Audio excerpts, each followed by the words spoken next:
Hi, I wanted to share with you the latest changes that I'm going to do in my blue-white-red tempo list. We could also call it Jeskai Tempo.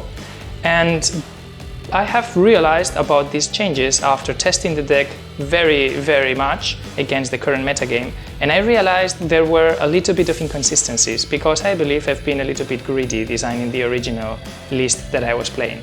However, before explaining those changes, I think it's only fair that I just show you the cards that I chose originally so that you know the reasons also behind them. So we obviously start with the creatures, and we are going to start talking about the Savannah Lions. Very versatile creature, it is deployed very early in the game, and if we are able to protect it or make sure that they can hit our opponent, they close the game in just 10 turns. This is great. To support them, we have 4 Serendip Ifrits, one of the top creatures in the old school format. If we are also able to protect them and make sure that they can hit every turn, the game is going to close much earlier than what you can imagine. And finally, to close the game, if we weren't able to do it earlier, 2 Serra Angels. To provide some disruption, we include 4 counterspells and 1 mana drain. This is the best we can do in order to prevent some of the opposing cards to ever resolve, but it's not enough to, let's say, disrupt what our opponent really wants to do the entire time. So there will be moments when they actually resolve some permanents, and those permanents will be taken care of with a different suit of removal. So let's have a look at it. We start with 4 Disenchant. Very versatile, very strong removal. Not only it can destroy enchantments, which is very difficult usually in the old school format, but it can also destroy annoying artifacts and artifact creatures. This card can do so much, it's just crazy. I love it. Then, obviously, we continue with Swords to Plowshares, really strong. Any creature, almost any creature, can be destroyed with it and taken care of with just 1 mana investment. Because we also play red, we include 4 Lightning Bolts. Very useful at the beginning to kill Mishra's Factory so our Savannah Lions can continue hitting. And at the end, it's never a bad top deck because we can also throw it to the face of our opponent. We close the removal suit with 2 Psionic Blasts, mainly in order to be able to take care of the opposing Serendip Ifrits and Serra Angels. And obviously, finally, the 1 of Chaos Orb that takes care of almost any permanent in the battlefield, including lands. We continue with the one-offs. I chose Recall as one of the one-offs because Recall is a very useful card at the end. You really don't want to draw it at the beginning, but once that you can replace 1 or 2 cards from your hand, which usually are lands, and replace them by most of the time either the specific counterspell that you need or that lightning bolt that closes the game or destroys another creature, this is great. Most of the time we will just pay 3 mana and recover that card that we want, but sometimes we can recover 2, that makes it also very strong. Time Twister because it refuels our hand and allows us to continue pushing for those points of damage that are necessary. Chances are very high that we draw Lightning Bolts and Psionic Blasts, and even though the opponent is also going to draw 7 cards, probably they don't have time enough or resources enough to protect themselves against not only creatures but direct damage to their face. Time Walk because obviously the more turns we have, the more damage we can push through. Ancestral Recall, again, more chances to fuel our hand, and the same happens with the Wheel of Fortune.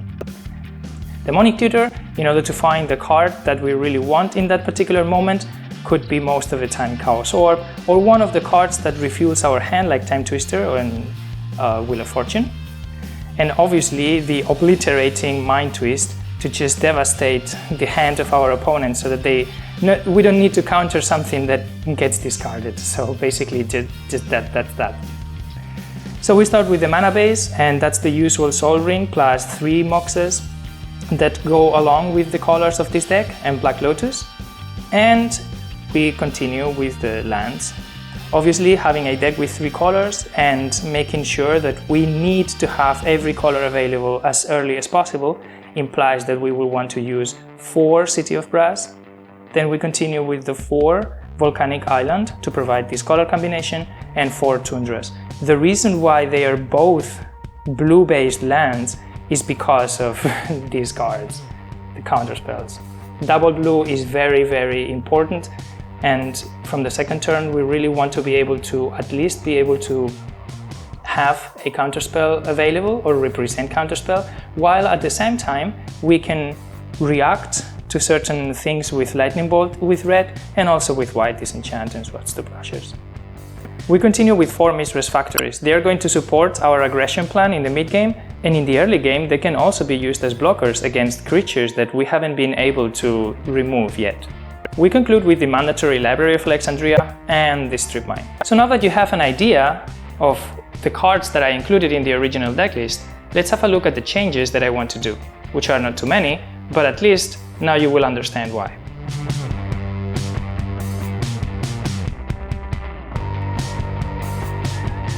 So our main plan is to push for as much damage as possible, protect our creatures and disrupt our opponent threats. Good. And we already know the cards that we're going to use for that. However, having 4 colors in this deck makes it very difficult to cast certain cards in some moments. And I'm looking at you, Demonic Tutor and Mind Twist. The reason why I want to remove those 2 cards from the deck are the following. Point number 1, we have had a look at the mana base, and as you can see, the only way to generate black mana is via the Black Lotus, which is a one-time thing, or the City of Brass. And it happens very often that when I have those cards in my hand, I don't really have any possibility to cast them. On the other hand, there is this anti-synergy that I just realized when I have in my hand Mind Twist and at the same time Wheel of Fortune, or Mind Twist and at the same time Time Twister. It's very frustrating to know that I can rip off the hand of my opponent, but at the same time I want cards myself. So I will be giving those cards back to my opponent, which makes Mind Twist a little bit useless in this case. On the other hand, this deck doesn't have access to many turns, because the first thing we want to do is to prevent the opponent from having those turns, aka killing them as early as possible. So it doesn't happen very often, if not probably never, that I can cast a meaningful Mind Twist for more than 3 or 4. Let's say I can never have enough mana to discard the entire hand of my opponent, let's say 7 cards or 6 cards, which implies that every time I use Mind Twist, it's going to be used for half of its potential, and I can only cast it when I find black mana, but I don't have Mind Twist or Wheel of Fortune in my hand, so it's very corner case, and therefore I decided to remove it. Because this card, as good as it is, I believe it doesn't fit in this deck. I love this card when I'm playing the deck, but not here. So let's put it away. Then we are provided with the dilemma that this deck has 4 colors just because we want to have Demonic Tutor. But if we really think about it, we have 4 copies of everything that we ever want to desire, most of them, except for the one-offs. Yes, the one-offs are very strong, and in some cases we really want to have access to Ancestral Recall, for example, or Time Twister, so that we can continue pushing and pushing for damage and disruption. However, this card is very unstable because we can draw it. Not having access to black is going to be a controversy, and therefore I believe the best thing we can do is to give more consistency to the deck by just removing that 4th color that it's unnecessary. I mean, it's not like decks like the deck that you really want to find the Abyss because it's going to give you the possibility to continue developing your game and so on. The cards here are not so meaningful other than the tempo itself of the cards that we are playing. So now that we have this open slot of 2 cards, we have to decide what to include. And following this philosophy of I have 4 of everything and it's working perfectly, and also realizing that Serendip Ifrits are really a thing in our current metagame, and creatures with 4 toughness need to be removed as early as possible, then I decided to include another 2 Psionic Blasts to make an entire playset out of it. So let's make some room and let's pick these 2 Psionic Blasts that are going to complete the playset.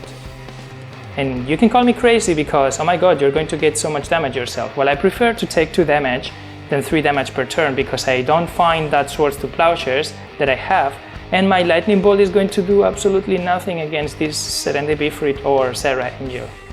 Believe me, I've tested this long enough already to say I'm very confident that this is what I want to play in my list. However, if you have a different opinion of what you would have done, just please let me know in the comments below. So this is the new update of the Jeskai tempo list, or blue, white, red tempo, however you want to call it. And it is very strong. Like really, I feel very proud of this list. And if I would go to a tournament, I believe this would be the list that I would pick. So let me know if you like this list. Would you make some changes? Are you playing a completely different card that I couldn't even imagine? I don't know. Just let me know in the comments below. So now that my deck list is finished and updated, I think I will just go and play my old school Magic somewhere else. See you in the next one.